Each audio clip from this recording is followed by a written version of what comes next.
एक बार की बात है, एक छोटे से गांव में चिंकी नाम की एक प्यारी लड़की रहती थी। वह बहुत चतुर और दयालु थी। हर दिन वह अपने दोस्तों के साथ बगीचे में खेला करती थी। एक दिन जब वह अकेली जंगल में घूम रही थी, उसे चारों ओर की हरियाली और पक्षियों की चहचहाहट बहुत अच्छी लग रही थी।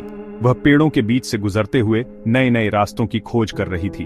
तभी उसे एक अजीब सा पेड़ दिखाई दिया, जो बाकी पेड़ों से बिल्कुल अलग था। उसकी शाखाएं आसमान की ओर फैली हुई थीं और उसकी पत्तियां अजीब सी चमक रही थीं। उस पेड़ की पत्तियां सोने की तरह चमक रही थीं और तना चांदी जैसा लग रहा था। यह दृश्य देखकर चिंकी की आंखें चमक उठीं और वह पेड़ के पास जाने के लिए उत्सुक हो गई। उत्सुकता से चिंकी पेड़ के पास गई। उसने सोचा कि यह पेड़ जरूर किसी जादू से भरा हुआ है। उसके मन में कई सवाल उठने लगे। जैसे ही उसने पेड़ को छुआ, अचानक एक जादुई आवाज आई। वह आवाज इतनी मधुर थी कि चिंकी को लगा जैसे कोई परी उससे बात कर रही हो। मैजिकल ट्री, हे प्यारी लड़की, मैं एक जादुई पेड़ हूँ।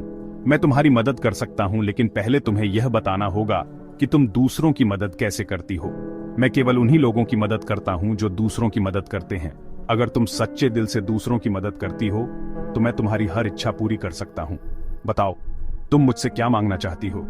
चिंकी ने सोचा और फिर धीरे से कहा, मैं चाहती हूँ कि मेरे गांव के सभी लोग खुश और स्वस्थ रहें। चिंकी ने थोड़ी देर सोचा और कहा, मुझे तो सब कुछ मिल चुका है चिंकी, लेकिन मेरे गांव में कई लोग भूखे रहते हैं। वे बहुत मेहनत करते हैं, फिर भी उन्हें पर्याप्त भोजन नहीं मिल पाता। क्या आप उनकी मदद कर सकते हैं? वे बहुत परेशान हैं। मैजिकल ट्री, तुम सच में बहुत अच्छी हो चिंकी, मैं तुम्हारी मदद करूंगा। तुम्हारे गांव के लोगों को अब भूखा नहीं रहना पड़ेगा। तुम्हारी दया और करुणा ने मुझे बहुत प्रभावित किया है।